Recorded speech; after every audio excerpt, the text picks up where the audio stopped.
आंसू आते हैं, जब दिल की धड़कन रोती है, जब दूर कहीं सन्नाटे में एक चाप सी कोई होती है, जब मुंह में आंसू गिरते हैं, दुख हंसते हैं, दुख हंसते हैं, जब रात के साए डलते हैं और पंछी पंख अंधेरे में घर लौट के आया करते हैं, फिर हम जैसे दीवाने लोग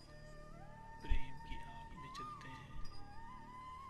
दुख हंसते हैं, दुख हंसते हैं, जब वक्त के कोरे कागज पर बस रंग भरना रह जाता है और संग चलना रह जाता है, फिर अपने साथ समझ